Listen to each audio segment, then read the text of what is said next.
Hello everyone, मरो study में आपका स्वागत है। आज हम राजस्थान के अगस्त माह के सप्ताह 1 और 2 के करंट विषयों पर चर्चा करेंगे। तो शुरू करते हैं।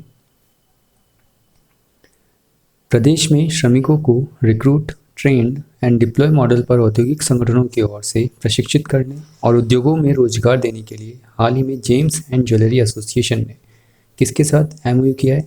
तो हाल ही में जेम्स एंड ज्वेलरी एसोसिएशन ने राजस्थान कौशल एवं आजीविका विकास निगम के साथ में एमओयू किया है। यहाँ पर एमओयू का मतलब क्या हो जाएगा? Memorandum of understanding. ये एक प्रकार का दस्तावेज है जो कि दो पार्टी या दो से अधिक पार्टियों के बीच में किया जाता है, एक कॉमन ऑब्जेक्टिव या फिर पैरामीटर पर। साथ ही राजस्थान कौशल एवं आजीविका विकास निगम को हम RSLDC यानी कि Rajasthan skill livelihood development corporation के नाम से भी जानते हैं। और इसके वर्तमान में जो चेयरमैन है उनका नाम क्या है? चेयरमैन कौन है? डॉक्टर नीरज कुमार पवार। डॉक्टर नीरज कुमार पवार, तो इनका नाम भी आप ध्यान रखिएगा। हाल ही में किस समुदाय के परिवारों को विकास की मुख्य धारा में लाने के लिए कार्य योजना बनाई गई है राज्य सरकार के द्वारा?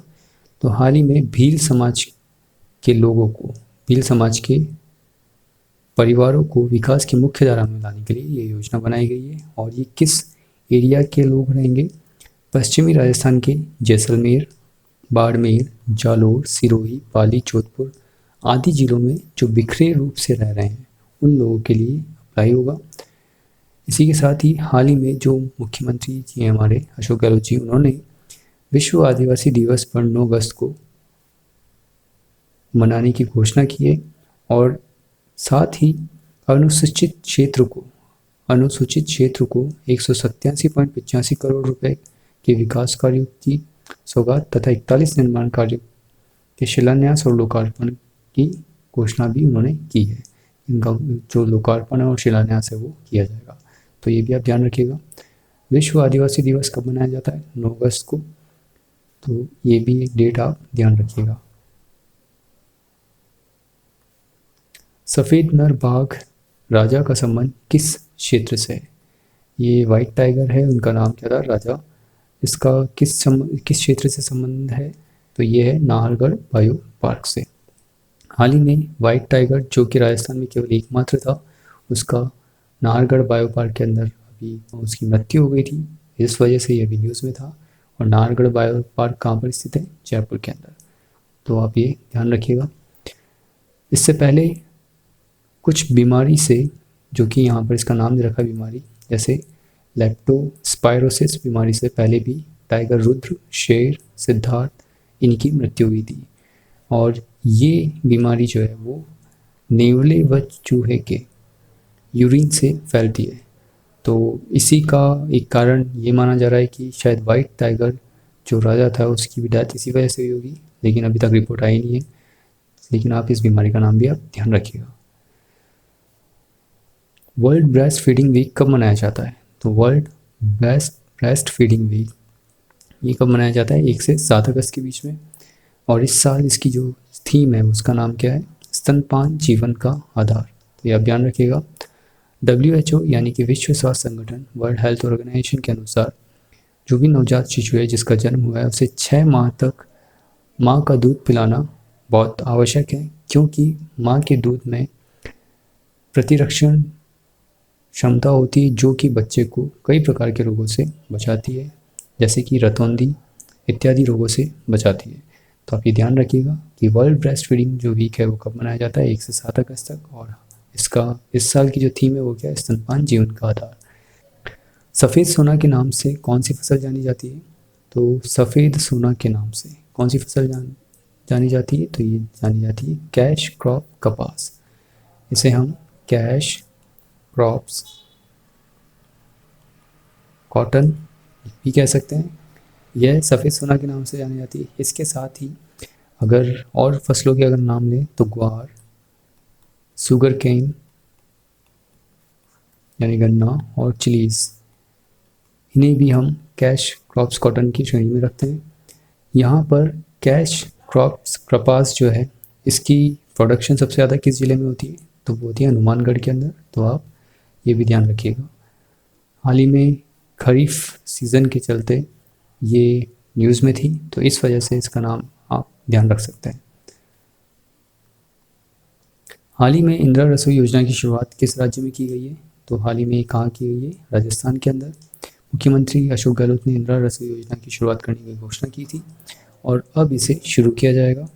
इसे शुरू कब से किया जाएगा? तो ये डेट भी आप ध्यान रखिएगा, 20 अगस्त से इसे शुरू किया जाएगा। इसके अंदर क्या क्या फैसिलिटीज़ प्रोवाइड की जाएगी? तो इसमें 8 रुपये के अंदर शुद्ध पौष्टिक भोजन जो है वो लोगों को मिलेगा, जिसमें कि 12 रुपये जो होगी गवर्नमेंट खुद वहन करेगी, यानी कि एज ए सब्सिडी गवर्नमेंट देगी और 8 रुपये लोगों को देने पड़ेंगे। इसके साथ ही प्रति वर्ष गवर्नमेंट 100 करोड़ रुपए जो है वो वहन करेगी, राज्य सरकार। सभी 213 निकायों में राजस्थान के अंदर 358 रसोइयों का यहाँ पर क्या होगा? संचालन किया जाएगा। प्रति वर्ष 4,87,00,000 लोगों को इसका फ़ायदा मिलेगा, तो यह भी आप ध्यान रखिएगा। अब इसके अंदर मिलेगा क्या क्या? 100 ग्राम दाल, 100 ग्राम सब्जी, 250 ग्राम चपाती एवं अचार तथा स्थानीय आवश्यकता के अनुसार मेन्यू निर्धारित किया जाएगा, जो भी वहाँ पे संचालक होगा।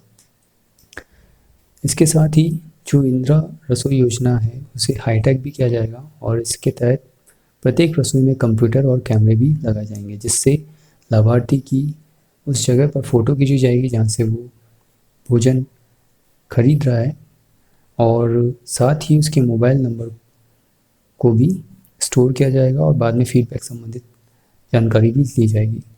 इसके साथ ही ज़िले में जो भी रसोई बेहतर संचालित की जाएगी उसे कलेक्टर हर साल पुरस्कृत करेंगे और इनमें से केवल 2 संस्थाओं को पुरस्कृत किया जाएगा और इसे बाद में आगे राज्य स्तर पर भी नॉमिनेट किया जाएगा। तो ये आप ध्यान रखिएगा, ये इंदिरा रसोई योजना के बारे में है, जो कि कहाँ लॉन्च की गई है? राजस्थान के अंदर।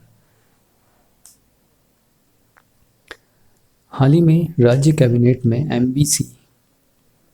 एमबीसी को राजस्थान न्यायिक सेवा में कितने प्रतिशत आरक्षण देने की मंजूरी दी है? तो यहाँ एमबीसी का मतलब क्या हो जाएगा? मोस्ट बैकवर्ड कास्ट, क्लास नहीं होगा, कास्ट, मोस्ट बैकवर्ड कास्ट। यहाँ पर न्यायिक सेवा में कितने प्रतिशत आरक्षण देने की मंजूरी की है? तो ये की गई है 5%। पहले कितना था? 1%, इसे बढ़ाकर अब कितना कर दिया गया है? 5%। और ये कैसे किया गया है? राज्य न्यायिक सेवा नियम 2010 में संशोधन करके। इससे फ़ायदा क्या होगा? जो गुर्जर समाज, रायका, गढ़िया लोहार, बंजारा, गडरिया आदि अति पिछड़ा वर्ग के अभ्यर्थियों को राजस्थान न्यायिक सेवा में नियुक्ति के अधिक अवसर मिलना संभव होंगे, तो यह आप ध्यान रखिएगा। हाल ही में राजस्थान में अगस्त क्रांति सप्ताह का आयोजन महात्मा गांधी की किस जयंती वर्ष पर किया जाएगा? हाल ही में राजस्थान में अगस्त क्रांति सप्ताह, इसका आयोजन महात्मा गांधी जी किस जयंती वर्ष पर किया जाएगा? तो ये अभी सेलिब्रेट की जा रही है 150th जयंती और इस जयंती पर राजस्थान में अगस्त क्रांति सप्ताह का आयोजन किया जा रहा है। 9 से 15 अगस्त तक ब्लॉक स्तर, उपखंड स्तर तथा विभिन्न कार्यक्रम एवं गतिविधियों का यहाँ पर आयोजन किया जाएगा, जैसे कि 9 अगस्त को जिला व ब्लॉक स्तर पर स्वतंत्रता सेनानी स्थलों के आसपास 150 पौधारोपण कर गांधी वाटिका का निर्माण किया जाएगा। जैसे 9 अगस्त को अगर ये शुरुआत किया जा रहा है तो वहाँ पर गांधी वाटिका का निर्माण किया जाएगा 150 पौधों के साथ में। इसके अलावा 10/11 को भी आयोजन होना है। 12 अगस्त को पहला सुख निरोगी कार्यक्रम का आयोजन किया जाएगा। 13 तारीख को 150 कोरोना वॉरियर्स वीमेंस जो है महिलाओं को सम्मान दिया जाएगा। 14 अगस्त को गौशाला ऑनलाइन किसान सम्मेलन कार्यक्रम का आयोजन किया जाएगा। कब? 14 अगस्त को गौशाला ऑनलाइन किसान सम्मेलन, इसका आयोजन किया जाएगा। और 15 अगस्त को एक शाम देश के नाम सांस्कृतिक कार्यक्रम का भी आयोजन किया जाएगा। इसके साथ एक चीज़ और ध्यान रखिएगा कि नशा मुक्ति अभियान राजस्थान के अंदर वो भी कब शुरू किया जाएगा? 15 अगस्त को शुरू किया जाएगा। तो ये कुछ मेन है पॉइंट। इसके लिए जो कलेक्टर्स हैं उनकी अध्यक्षता में समिति का गठन किया गया है और उस समिति का नाम क्या है? गांधी 150 जिला स्तरीय समिति।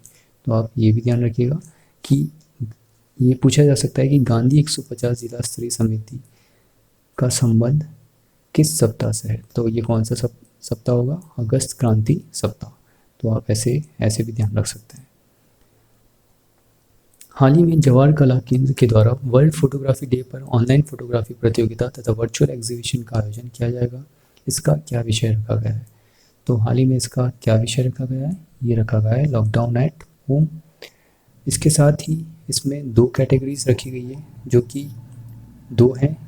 एक तो है 18 प्लस यानी 18 साल से अबव लोगों के लिए, और एक 17 साल से कम उम्र के लोगों के लिए, जो कि पर्टिकुलरली किसके लिए? स्टूडेंट्स के लिए। यहाँ पर जो सबमिशन होगा फोटोग्राफ्स का वो किस पे बेस होगा? लाइफ पर। इसके साथ ही यानी लॉकडाउन एट होम में लाइफ कैसी है, इसके साथ ही rediscovery nature,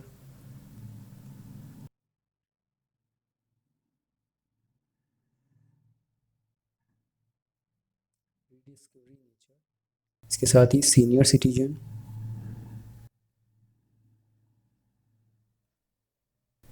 and portrait.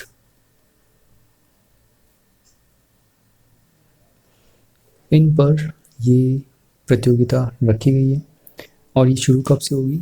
World photography day यानी कि 19 अगस्त। तो ये आप ध्यान रखिएगा कि हाल ही में जवाहर कला केंद्र के द्वारा लॉकडाउन एट होम विषय पर वर्चुअल एग्जीबिशन और ऑनलाइन फोटोग्राफी प्रतियोगिता का आयोजन किया जा रहा है। इसके साथ ही एक बात और ध्यान रखिएगा कि जेके के द्वारा यानी जवाहर कला केंद्र द्वारा हाल ही में रविंद्रनाथ टैगोर द्वारा रचित नाटक डाकघर, रविंद्रनाथ की 79वीं पुण्यतिथि पर फेसबुक पेज पर इसको प्रदर्शित किया गया था। तो आप ये भी ध्यान रखिएगा कि जवाहर कला केंद्र द्वारा रविंद्रनाथ टैगोर द्वारा रचित नाटक डाकघर को फेसबुक पेज पर प्रदर्शित किया गया था, जो कि क्या एक नाटक है। तो आप ये भी ध्यान रख सकते हैं। हाल ही में environmental impacts of covid pandemic challenges and remedies through science and engineering subject पर 5 दिवसीय शॉर्ट टर्म ट्रेनिंग प्रोग्राम किस संस्थान द्वारा आयोजित किया गया? तो यह हाल ही में पूर्णिमा इंस्टीट्यूट एंड टेक्नोलॉजी, जो कि कहाँ पर स्थित है? जयपुर के अंदर, यहाँ पर इसका आयोजन किया गया। तो ये आप ध्यान रखिएगा। आत्मनिर्भर भारत पर हाल ही में इंटरनेशनल वेबिनार किस संस्थान द्वारा आयोजित किया गया है? तो हाल ही में आर्य ग्रुप ऑफ कॉलेज जयपुर के द्वारा आत्मनिर्भर भारत पर इंटरनेशनल वेबिनार आयोजित किया गया। इस वेबिनार में ILO, international labour organisation, united nation के इंटरनेशनल एडवाइज़र एवं स्वच्छ भारत मिशन में राष्ट्रीय एम्बेसडर डॉक्टर DP शर्मा ने भी अपने विचार रखे, यानी वो भी इसमें शामिल हुए थे। तो ये ध्यान रखिएगा। इंटरनेशनल लेबर ऑर्गेनाइजेशन की हम बात करें तो इसका हेडक्वार्टर कहाँ पर है? इसका हेडक्वार्टर है स्विट्ज़रलैंड, जिनेवा के अंदर। तो ये भी आप ध्यान रख सकते हैं। हाल ही में किस जिले में मैंगनीज की खोज हेतु जियोलॉजिकल सर्वे ऑफ इंडिया यानी GSI तथा खान व भू विज्ञान विभाग के साथ MOU किया जाएगा? तो हाल ही में किस जिले में होगा? ये होगा बांसवाड़ा के अंदर। बांसवाड़ा में मैंगनीज की खोज हेतु GSI और खान व भू विज्ञान विभाग MOU करेंगे। इसके साथ ही अगर हम बांसवाड़ा की बात करते हैं तो बांसवाड़ा में हाल ही में एक यूनिवर्सिटी न्यूज़ में थी, और वो कौन सी थी? गोविंद गुरु जनजातीय विश्वविद्यालय। इसके जो वर्तमान में अभी वाइस चांसलर हैं उनका नाम आप ध्यान रखिएगा, वो कौन है? IV त्रिवेदी। तो इनका नाम भी आप ध्यान रखिएगा।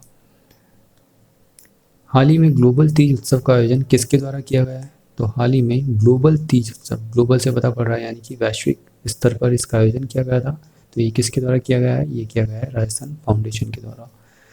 राजस्थान फाउंडेशन के जो वर्तमान में कमिश्नर हैं, इनका नाम आप ध्यान रखिएगा, वो कौन है? धीरज श्रीवास्तव।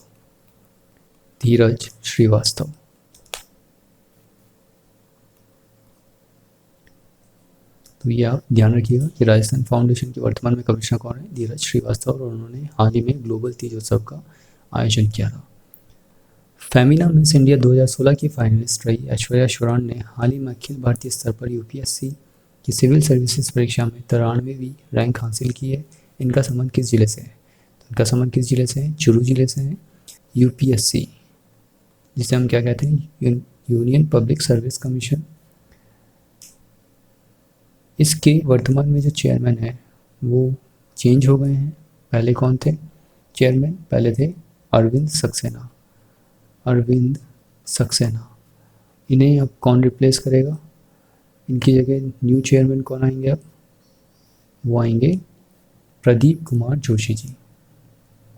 प्रदीप कुमार जोशी। तो इनका नाम आप ध्यान रखिएगा कि यूपीएससी के अब जो नए चेयरमैन हैं वो कौन होंगे? प्रदीप कुमार जोशी जी। और पहले कौन थे? अरविंद सक्सेना जी। यूपीएससी को हम एक और नाम से भी जानते हैं, जो कि किस नाम से जाना जाता है, यानी कि यूपीएससी का जो ऑफिस है वो कहाँ पर है, उसे किस नाम से जानते हैं? धौलपुर हाउस के नाम से। और ये कहाँ पर है? न्यू दिल्ली के अंदर। तो ये भी आप ध्यान रख सकते हैं। हाल ही में किस जिले में पर्यटन को बढ़ावा देने हेतु एडवेंचर एक्टिविटीज़ में पैराग्लाइडिंग व पैरासेलिंग की 14 अगस्त से शुरुआत की जा रही है? तो हाल ही में किस जिले में की जा रही है? ये जिला है राजसमंद।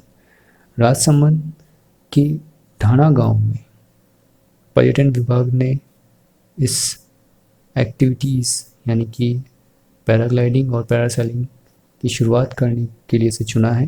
तो ये आप ध्यान रखिएगा, राजसमंद का कौन सा गांव? ढाणा। इसके साथ ही राजसमंद की अगर हम बात करते हैं तो यहाँ पे पर्यटन 3 मुख्य बिंदु पर केंद्रित रहता है जहाँ पर लोग आना पसंद करते हैं, जैसे कि कुंभलगढ़ फोर्ट, श्रीनाथ जी का मंदिर और हल्दी घाटी।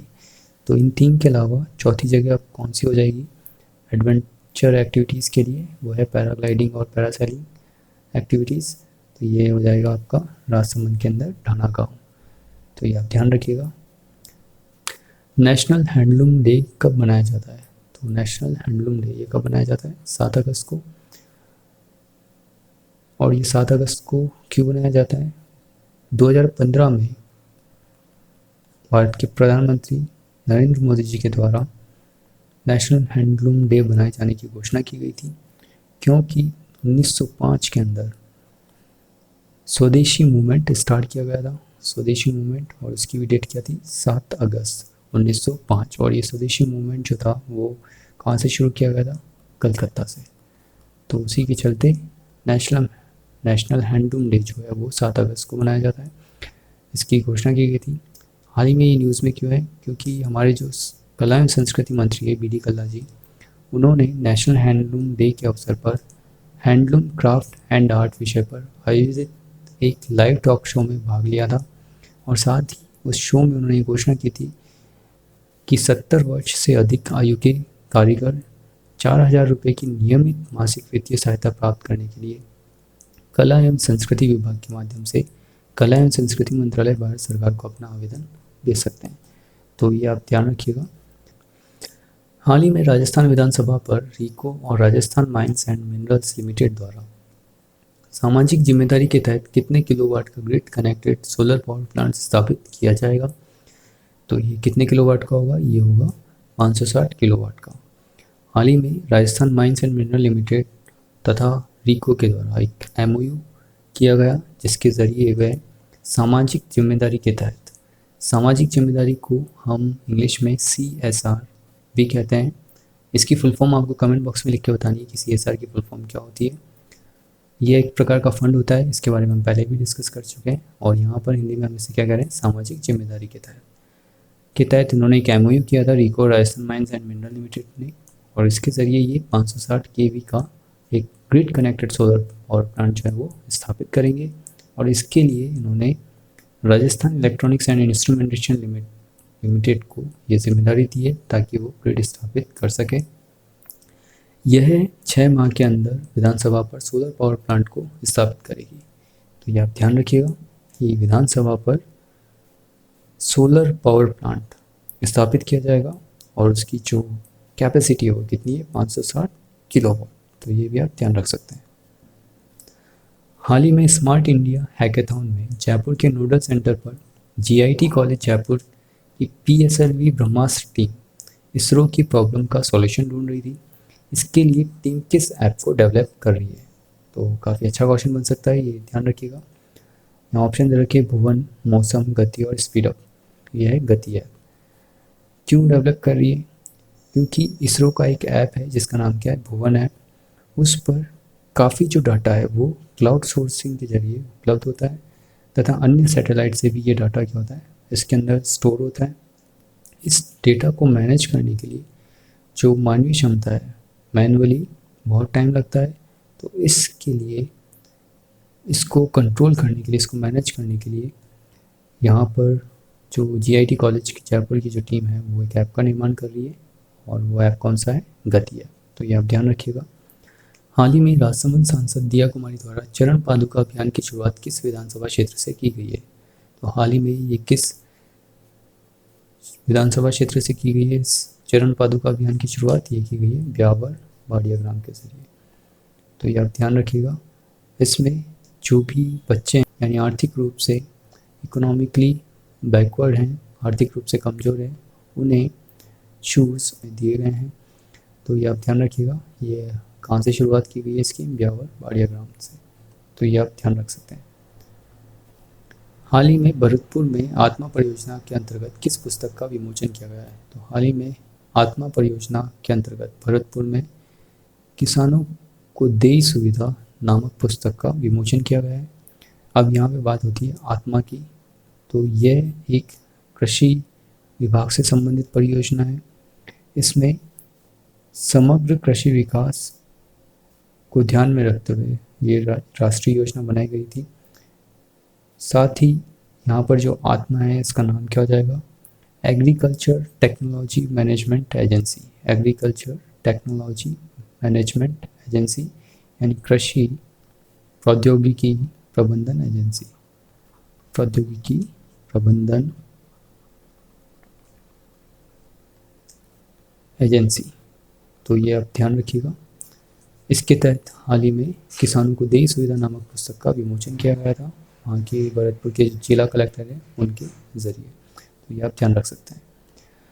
हाल ही में किस जिले में MSME मंत्रालय की ओर से स्फूर्ति योजना के तहत बी कीपिंग क्लस्टर के CFC सेंटर एवं शहद प्रोसेसिंग प्लांट स्वीकृत किया गया है? तो हाल ही में ये किस जिले के अंदर किया गया है? शहद प्रोसेसिंग प्लांट स्वीकृत ये किया गया है अगेन भरतपुर के अंदर। भरतपुर के सेवर पंचायत समिति के ग्राम पिचुमड़िया में ये प्लांट जो है वो स्वीकृत किया गया है। इसके तहत 670 मधुमक्खी पालकों को 6300 बॉक्स वितरित किए जाएंगे। इस प्लांट से 2000 किलो शहद प्रोसेसिंग, पैकेजिंग एवं मार्केटिंग की जाएगी। इसके साथ ही जो इसका मेन उद्देश्य है वो क्या है? 10 साल तक भरतपुर में दुगनी आय हेतु स्थायी रोजगार तौर पर इसे स्थापित किया जाएगा।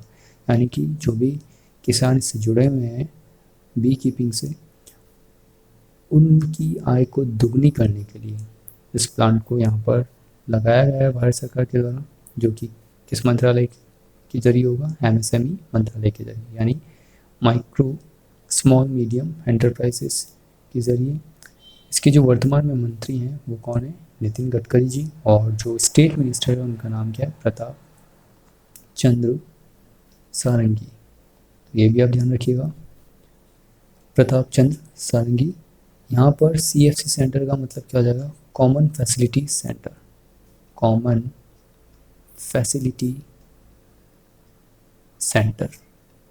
इसके साथ एक चीज़ और ध्यान रखिएगा कि हाल ही में शहद की टेस्टिंग के लिए एक लेबोरेटरी डेवलप की गई है और NABL ने उसको अनुमोदित किया है।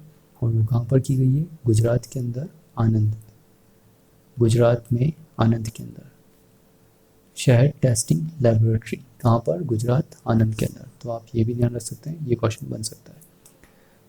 हाल ही में संस्कृत शिक्षा के लिए कक्षा 3 से 12 के छात्रों के लिए किस ऐप को शुरू किया जाएगा? तो ये कौन सी ऐप होगी? ये ऐप होगी देववाणी ऐप। भुवन ऐप तो इसरो से रिलेटेड है, मौसम ऐप मौसम विभाग से रिलेटेड है, विद्यार्थी 2.0 पोर्टल है, और देववाणी ऐप संस्कृत शिक्षा के लिए कक्षा 3 से 12 के छात्रों के लिए इसको शुरू किया जाएगा। तो ये आप ध्यान रखिएगा। यहाँ पर कुछ कथन आपके सामने दे रखे हैं, इसमें जो इंफॉर्मेशन है वो इम्पोर्टेंट है, तो आप ये ध्यान रखिएगा।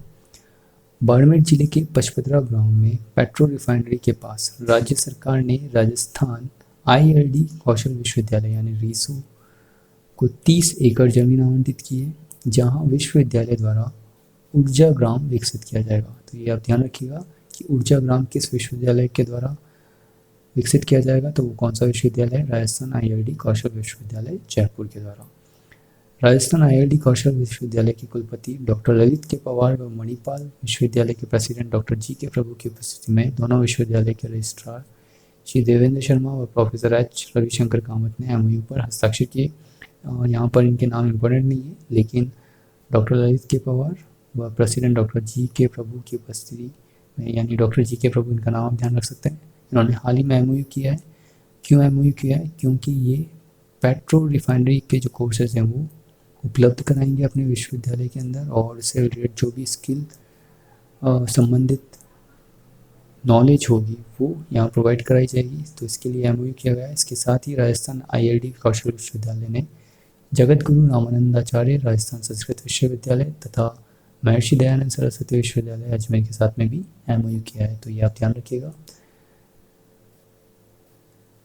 राज्य सरकार ने विभिन्न कंपनियों के अमलगमेशन अथवा डीमर्जर के दस्तावेजों और ऋण दस्तावेजों आदि में कर चोरी को रोकने, किसको रोकने के लिए? कर चोरी को रोकने तथा ऐसे प्रकरणों में त्वरित निस्तारण के लिए राज्य स्तर पर एक विशेष न्यायालय का गठन करने का निर्णय लिया है। तो ये आप ध्यान रखिएगा कि कर चोरी को रोकने तथा ऐसे प्रकरणों में त्वरित निस्तारण के लिए विशेष न्यायालय का गठन करने का निर्णय लिया गया है। इस क्रम में जयपुर में उप महानिरीक्षक पंजीयन एवं कलेक्टर करा पहुंचन यानी कि इन्विजन का विशेष कार्यालय गठित किया जाएगा। मुख्यमंत्री श्री अशोक गहलोत ने इसके लिए वित्त विभाग तथा पंजीयन एवं मुद्राक विभाग के प्रस्ताव का अनुमोदन किया है। तो ये आप ध्यान रखिएगा। मुख्यमंत्री श्री अशोक गहलोत ने प्रदेश के कृषक उत्पादक संगठनों के गठन एवं उनकी प्रगति की समीक्षा के लिए राज्य स्तरीय परामर्श समिति तथा जिला स्तरीय मॉनिटरिंग कमेटी के गठन को मंजूरी दी है। वर्ष 2023-24 तक देश भर में 10,000 नए कृषक उत्पादक संगठन यानी कि FPO फूड प्रोडक्शन ऑर्गेनाइजेशन की गठन का यहाँ लक्ष्य रखा गया है। मुख्यमंत्री ने आत्मनिर्भर भारत कार्यक्रम के तहत प्रदेश में अधिक से अधिक खाद्य प्रसंस्करण इकाइयों यानी कि फूड प्रोसेसिंग यूनिट की स्थापना एवं उनके विस्तार के लिए कृषि विभाग के प्रमुख सचिव की अध्यक्षता में राज्य स्तरीय समिति गठन करने की मंजूरी दी है। यानी कि ऊपर कृषक उत्पाद संगठनों के लिए तो राज्य स्तरीय परामर्श समिति तथा जिला स्तरीय मॉनिटरिंग कमेटी का गठन को मंजूरी दी है, और फूड प्रोसेसिंग यूनिट की स्थापना और उसके विस्तार हेतु प्रमुख सचिव की अध्यक्षता में राज्य स्तरीय कमेटी गठित करने को मंजूरी दी है। तो ये आप ध्यान रखिएगा। जिला कलेक्टर की अध्यक्षता में जिला स्तरीय समितियों के गठन के प्रस्ताव को भी मंजूरी दी है। साथ ही केंद्र प्रवर्तित इस योजना में केंद्र और राज्य के बीच में 60:40 के अनुपात में वित्तीय भागीदारी का प्रावधान भी है, यानी 60% केंद्र वहन करेगा और 40% राज्य सरकार वहन करेगी। संपूर्ण देश में 2 लाख खाद्य प्रसंस्करण इकाइयों की स्थापना तथा विस्तार के लिए 10,000 करोड़ का प्रावधान भी किया गया है। तो ये आप ध्यान रखिएगा, इंपॉर्टेंट है। मुख्यमंत्री अशोक गहलोत ने वित्तीय वर्ष 2020-21 की शेष अवधि के लिए माल सेवाओं एवं संगकर्मों के उपापन और राजस्थान लोक उपापन में पारदर्शिता नियमों के तहत बिड सिक्योरिटी एवं परफॉर्मेंस सिक्योरिटी की राशि को 50% कम करने के प्रस्ताव को मंजूरी प्रदान की है। तो यहाँ उपापन का मतलब क्या हो जाएगा? अक्योर यानी किसी चीज़ को अक्यूमुलेट करना। माल सेवाओं में संकर्मों के उपापन पर राजस्थान लोक उपापन की पारदर्शिता नियमों के तहत बिड सिक्योरिटी एवं परफॉर्मेंस सिक्योरिटी की राशि को 50% कम करने के प्रस्ताव को मंजूरी दी है। बस ये ध्यान रखिएगा। और ऐसा क्यों किया गया है? क्योंकि एक कमेटी बैठी थी और उसमें ये कहा गया था कि ये जो उपापन है वो 50% जो है 50% जो है वो कम करना चाहिए, उसके तहत ये किया गया है। तो ये आप ध्यान रख सकते हैं। राजस्थान आवासन मंडल यानी राजस्थान हाउसिंग बोर्ड द्वारा 16 अगस्त को आमजन की भागीदारी से पौधारोपण कार्यक्रम का शुभारंभ किया जाएगा। इसके लिए मोबाइल ऐप RHP ग्रीन, ये नाम ध्यान रखिएगा, RHP ग्रीन तैयार किया गया है। मंडल द्वारा मानसरोवर के सिटी पार्क में प्रतापनगर योजना में निर्माणाधीन कोचिंग हब और नायला में वीकेंड होम्स योजना में बड़े स्तर पर पौधारोपण किया जाएगा। यानी मानसरोवर के सिटी पार्क में, प्रतापनगर के निर्माणाधीन कोचिंग हब में और नायला के वीकेंड होम्स योजना में पौधारोपण किया जाएगा। और कैसे किया जाएगा यहाँ इसमें दे रखा है। RHP ग्रीन के नाम से मोबाइल ऐप और वेबसाइट बनाई गई है, जहाँ पर इच्छुक लोग अपना रजिस्ट्रेशन इस ऐप पर मोबाइल के माध्यम से कर सकेंगे तथा अपने इच्छित दिवस को इच्छित टाइम स्लॉट में आकर पौधारोपण कर अधिकतम 50 लोग जो है वो इसमें आमंत्रित किए जाएंगे। पौधारोपण कार्यक्रम प्रत्येक शनिवार एवं रविवार को प्रातः 8 से 10 बजे और सायं 4 से 6 बजे तक किया जाएगा। तो यहाँ पर आप RHP ग्रीन मोबाइल ऐप और पोर्टल का नाम ध्यान रखिएगा। और ये किसके द्वारा डेवलप किया गया है? राजस्थान आवासन मंडल के द्वारा। क्यों किया गया है? पौधारोपण कार्यक्रम के लिए। और इसमें जो लोग हैं जिले के, वह अपना टाइम स्वयं से बुक करवाएंगे, टाइम स्लॉट खुद बताएंगे और उसके हिसाब से वो पौधारोपण करने के लिए जा सकते हैं। तो आप ये ध्यान रखिएगा। भारतीय प्रशासनिक सेवा के 1985 बैच के वरिष्ठ IAS अधिकारी डॉक्टर मधुकर गुप्ता नई दिल्ली के बीकानेर हाउस स्थित राजस्थान के आवासीय आयुक्त कार्यालय में प्रमुख आवासीय आयुक्त का पदभार ग्रहण इन्होंने अभी किया है।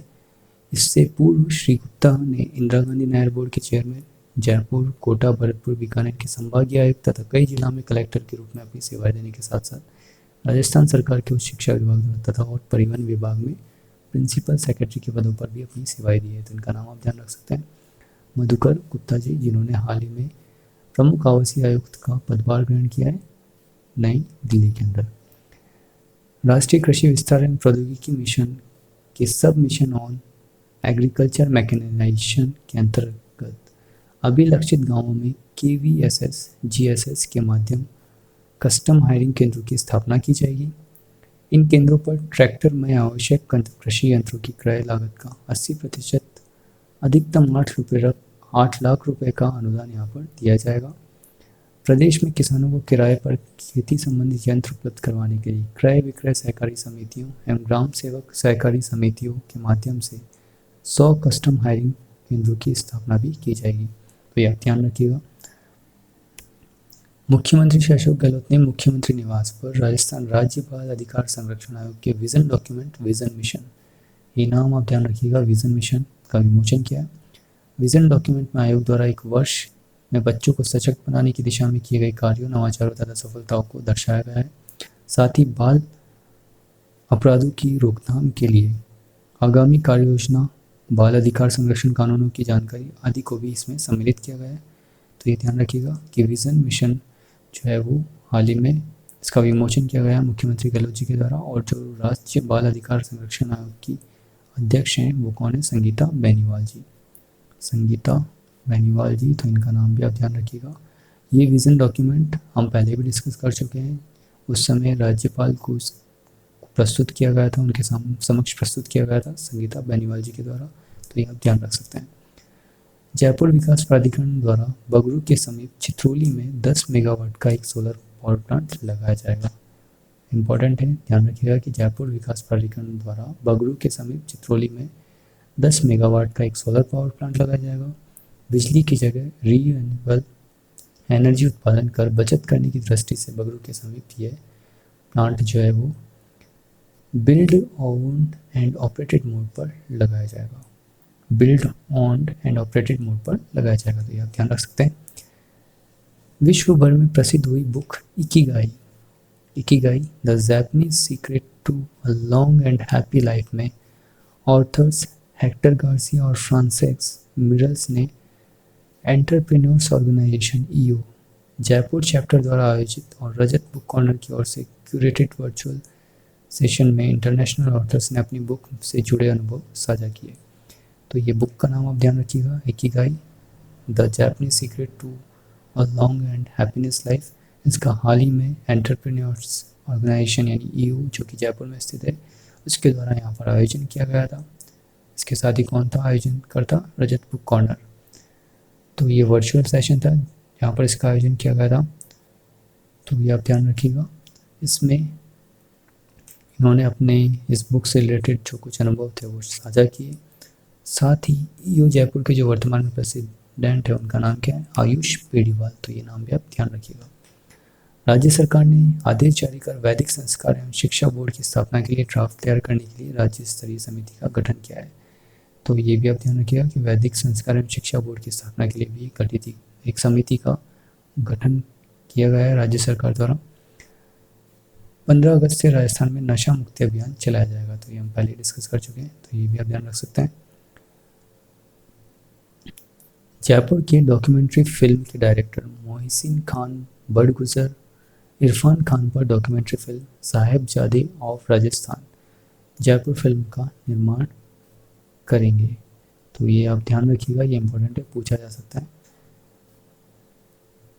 भारत निर्वाचन आयोग के पोर्टल www.nvsp.in एवं प्ले स्टोर द्वारा वोटर हेल्पलाइन ऐप डाउनलोड करके प्रत्येक भारतीय नागरिक मतदान हेतु स्वयं को पंजीकृत कर सकता है। साथ ही देश एवं समाज की रचनात्मक अवधारणा में अपना योगदान कर सकता है। हाल ही में इसकी जानकारी जो हमारे मुख्य निर्वाचन अधिकारी हैं, chief electoral officer Anand Kumar ji के द्वारा दी गई थी, और इस पोर्टल के ज़रिए यानी www.nvsp.in और प्ले स्टोर पर वोटर हेल्पलाइन ऐप के ज़रिए आप इसे एक्सेस कर सकते हैं और मतदान हेतु स्वयं को पंजीकृत कर सकते हैं। इसकी जानकारी दी गई थी, तो ये आप ध्यान रखिएगा, इस पोर्टल का नाम और इस ऐप का नाम वोटर हेल्पलाइन ऐप। राज्य सरकार ने झुंझुनू जिले के गुड़ा स्थित राजकीय महाविद्यालय का नामकरण भामाशाह सेठ श्री केदारनाथ मोदी के नाम पर करने का निर्णय लिया है। हाल ही में मुख्यमंत्री अशोक गहलोत जी के द्वारा इसका अनुमोदन किया गया था। तो ये भी आप ध्यान रखिएगा कि अब जो झुंझुनू जिले के गुड़ा स्थित राजकीय महाविद्यालय है उसका नामकरण अब किसके नाम पर होगा? भामाशाह सेठ श्री केदारनाथ सिंह मोदी जी के नाम पर। तो ये ध्यान रख सकते हैं। जिला कौन सा है? झुंझुनू। नए मेडिकल कॉलेज निर्माण के लिए नेशनल बिल्डिंग कंस्ट्रक्शन कॉरपोरेशन यानी NBCC, hospital services consultancy corporation यानी HSCC, Rajasthan state road development and construction corporation यानी RSRDC जैसी नामी एजेंसियों से निर्माण कराने का निर्णय लिया गया है। साथ ही निर्माणाधीन 7 मेडिकल कॉलेज में अतिरिक्त कार्य के लिए 2 स्थानों पर एजेंसियां बदलने का निर्णय भी लिया गया है। यानी कि अब जितनी भी निर्माणाधीन हॉस्पिटल्स हैं, जो भी बनाए जा रहे हैं मेडिकल कॉलेज, वो अब कौन बनाएगा? NBCC, HSCC और RSRDC के द्वारा। और इसमें जो भी पहले से बन रहे थे मेडिकल कॉलेज, उनको इन एजेंसियों के द्वारा बदल दिया जाएगा। तो ये भी आप ध्यान रख सकते हैं।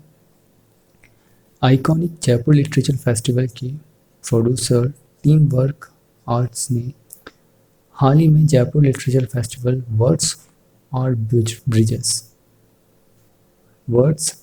ब्रिजेस का विमोचन किया है। वर्ड्स आर ब्रिजेस एक ऑनलाइन सीरीज है जिसके माध्यम भारत की भाषाई विविधता के साथ साहित्यिक संपन्नता को पाठकों और श्रोताओं तक पहुंचाने का एक प्रयास किया गया है। तो ये आप ध्यान रखिएगा।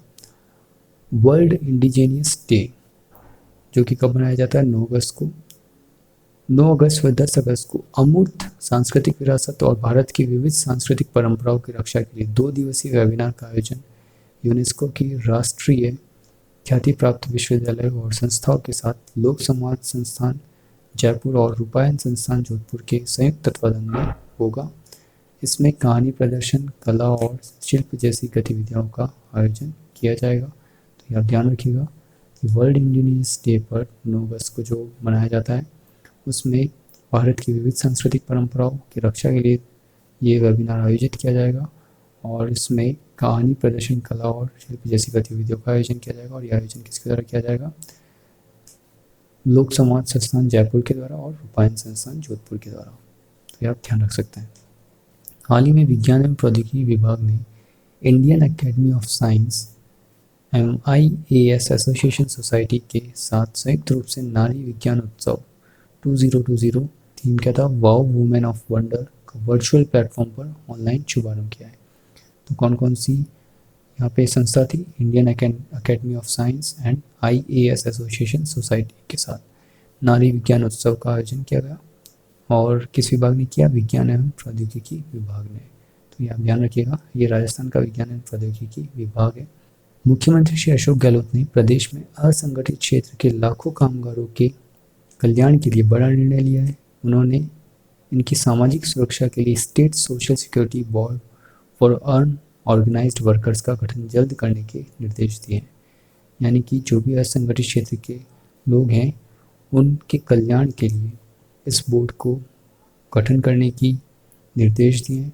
ये बोर्ड इन श्रमिकों के लिए सामाजिक सुरक्षा योजनाओं की रूपरेखा तैयार करेगा। साथ ही रोजगार एवं कौशल विकास एक दूसरे के पूरक हैं। तो ऐसे में जिला रोजगार अधिकारी का पदनामा जिला रोजगार एवं कौशल विकास अधिकारी किया जाएगा। इसकी मुख्यमंत्री श्री अशोक गहलोत ने क्या की, घोषणा की है। तो यह आप ध्यान रख सकते हैं। इसी के साथ इस सेशन को हम यहीं समाप्त करते हैं। अगर आपको इस वीडियो का कंटेंट अच्छा लगा है तो इस वीडियो को लाइक कीजिए, अपने फ्रेंड्स के साथ में शेयर कीजिए ताकि वे भी इसका फ़ायदा उठा सकें। और नेक्स्ट वीडियो के नोटिफिकेशन पाने के लिए बेल आइकन को प्रेस करना भी ना भूलें। साथ ही जो नेशनल और इंटरनेशनल अफेयर्स हैं उसका वीडियो हम इस वीडियो के जस्ट बाद में अपलोड करेंगे, तो आप उसे भी देखना ना भूलें। मिलते हैं नेक्स्ट वीडियो में। Thanks for watching it. Peace out.